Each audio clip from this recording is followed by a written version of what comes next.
All right, so let's start understanding about the aspect of professional help.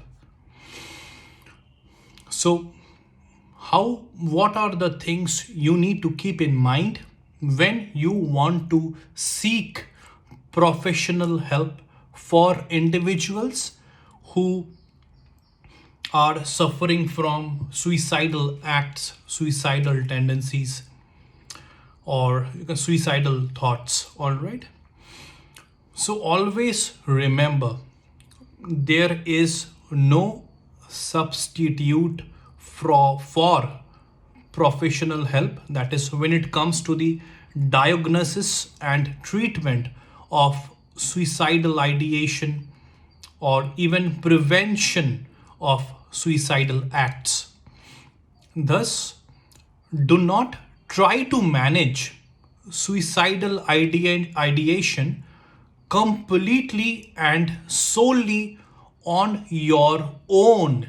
That is, if you are not a professional in the field of mental health, if you are not a doctor, all right. So, you should know what you need to do. You should have an awareness, an educated professional awareness, knowledge, and information that you must possess. That all of these videos, whichever I am creating and uploading, so all of these videos will enable you, will help you to achieve. But you should never compromise whenever it comes to professional help, whenever it comes to a doctor. It's always better and advisable to take professional help and support to completely overcome the problems and complications linked to suicidal thoughts, suicidal tendencies, suicidal ideation, I mean. So, when it comes to professional help, you might be as a family member, as a friend, as a helping hand, as a guiding hand, as a saving hand. All right, what you can do, you can ensure that the individual or individuals who is or are suffering from suicidal ideation and tendencies, what you can ensure is, number one, you can ensure that such individuals, they go to their professional appointments. Make sure that the individual doesn't skip their therapy sessions or doctor's appointment. You should always try to go along with them for mental and moral support. Point number two, you must make sure that such individuals does not skip their medications. If they stop their medications, their prescribed medications, their suicidal feelings may come back. Then whatever medications have been prescribed by a doctor. Point number three, you must make sure that such individuals, they learn about their conditions. They should first of all also know and should also be aware about their conditions in a proper way. All right, in an optimistic way. You have to make them learn about their current situation and condition. What happens is, learning about their conditions can empower such individuals to stay motivated, and it will help them. It will enable them to stick to their treatment plan. Point number four, You have to pay attention to any possible warning signs, symptoms, triggers, etc. Like, along with the individuals, you should also coordinate and communicate with the doctor or the therapist to learn what might trigger their suicidal ideation. Along with the individuals, try to learn to spot the danger signs early and decide what is prescribed and recommended, that what are the recommended prescribed steps to take when such danger signs are spotted, and take them ahead of time, take them in the proper time. That is the recommended steps, prescribed steps. You should contact the doctor or the therapist whenever you will notice any changes in how that specific individual is feeling. All right, you should definitely consider involving their family members, that is if in case you are not their family member, in watching. You have to make them all the friends, the family members, whoever lives in close proximity to that individual. You have to educate all of them about the possible warning signs, all right, and the symptoms. So you have to tell them to note if in case any such warning signs are emitted, displayed by such individual. Now, you should also understand how to prepare for an appointment, what you need to do.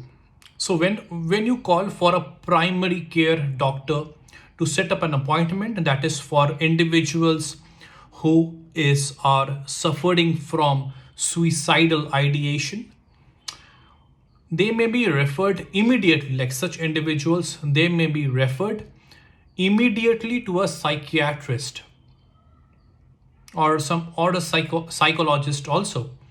If such individuals are in an alarming danger of committing the act of suicide, that is if their situation is very much deteriorated emotionally and mentally, the doctor may have to get emergency help at the hospital.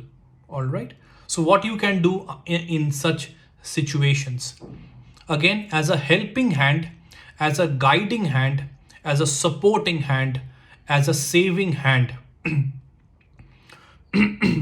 you should take the below mentioned steps which I'm about to tell you before the individual's professional appointment.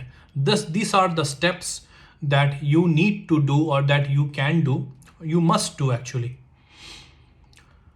Also, you have to take the below steps in discussion with that individual, their close and immediate family members, that is if in case you are not that individual's family members. You have to also take in discussion with their friends, individuals as friends, relatives, whenever you think it is necessary. So what you can do is make a list of key personal information, including any major stress or recent life changes in that individual. Make a list of all the medications. It can be vitamins, it can be any health supplements that the individual is taking, and also their respective doses. The individual that is for whom the appointment is made needs to be completely honest with the doctor about their alcohol and drug abuse. Point number 3, ask a family member to accompany the individual to their appointment. That is, if you are not that individual's family member, Along with you, you can also ask their family member who can accompany both of you all, right? You and that individual to the doctor. The family member can remember why am I saying this. It is important morally also for an emotional support, moral support. It is required, and also it is required because the family member can remember or mention some vital information about that individual which you might not know, or that individual might skip while consulting and talking to the doctor. You can make a list of questions to ask the doctor. The basic questions which you can make a list of includes, could, means this is the questions that you can ask the doctor. Could the individual's suicidal thoughts be linked to an underlying mental or physical health problem? Will the individual need any tests to be done, that is for the possibility of knowing such underlying conditions? Do the individual need any immediate treatment of some kind? What will that treatment involve? If the individual has other mental and physical health problems, how can the individual best manage them together? The whatever the individual is currently going through regarding their suicidal ideations, and along with that, the previous, the past, or might be an ongoing mental or physical health problem. Some other questions include, what you can ask the doctor is there anything that the individual can do to stay safe and feel better? Should the individual see a psychiatrist? That is, if in case you are consulting a doctor who is not a psychiatrist, if you're consulting a psychologist also who might be a doctor, might not be a doctor, then you can uh, ask for a recommendation whether they need to see a psychiatrist or not. So these are only the basic questions. Whatever questions it requires to be asked in that situation, you can ask them. You can empower, you can encourage the individual itself to ask more questions, or you can encourage the family member to ask questions. Whatever it is necessary, please feel free to ask, the mental health specialist. Now, what you can expect from the doctor?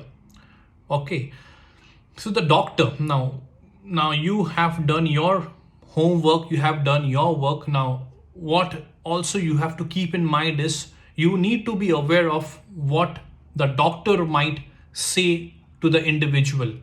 All right, so that the individual can be prepared honestly and truthfully from before. And you should also be mentally prepared. So the doctor might ask the individual, that is who is suffering from the suicidal thoughts, suicidal tendencies. The doctor might ask the individual the following questions. And the doctor is, you have to understand, the doctor will not ask these questions to you or the family member.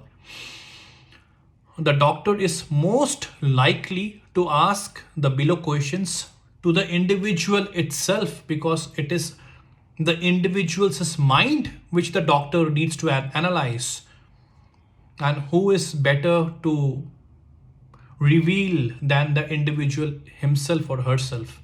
All right, so these are the few common questions which our doctor normally or usually asks.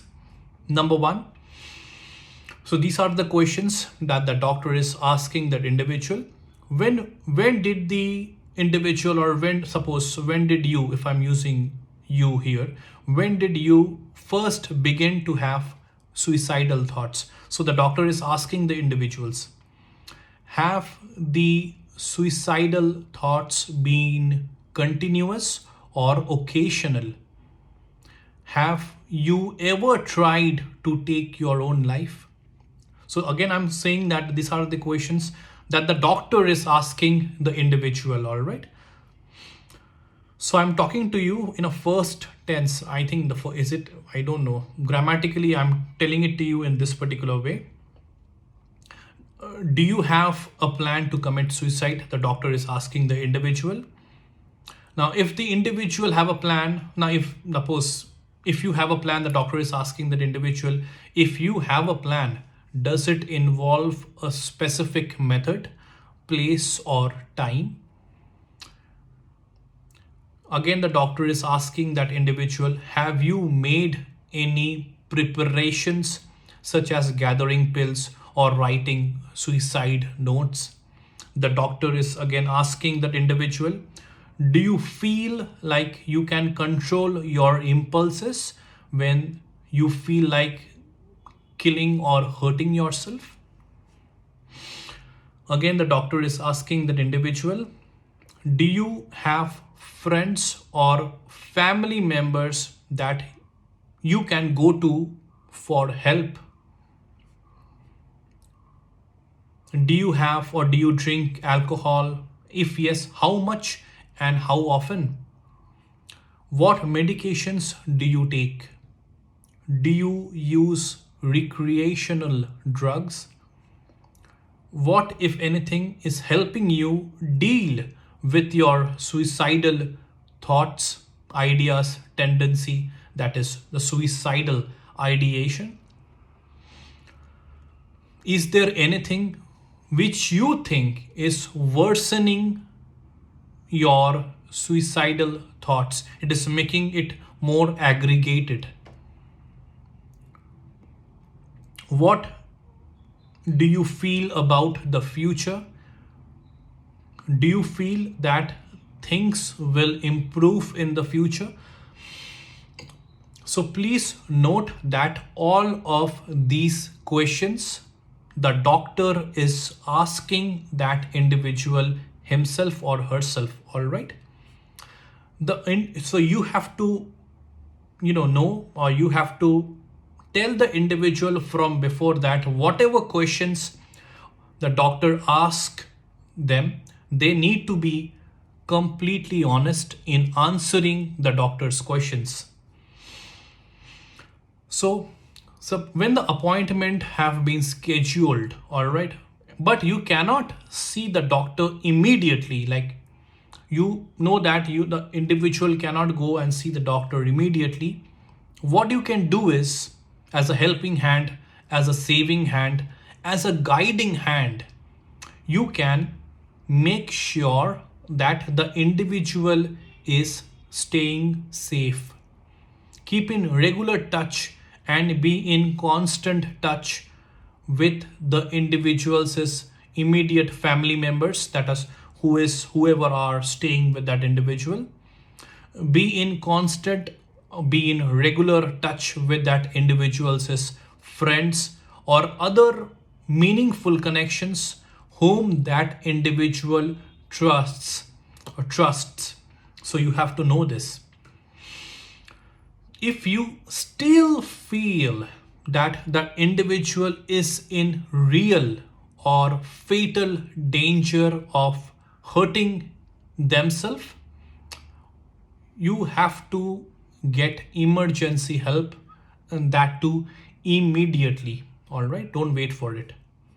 Please note the list of questions that I have discussed with you in this part of the video is all based on research and learning about the most typical and probable questions that the doctor usually asks to an individual who are suffering from suicidal ideation.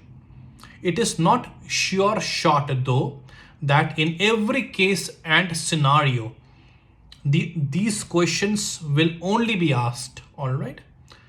questions might definitely vary depending on situations, depending on the presented suicidal ideation case or situation.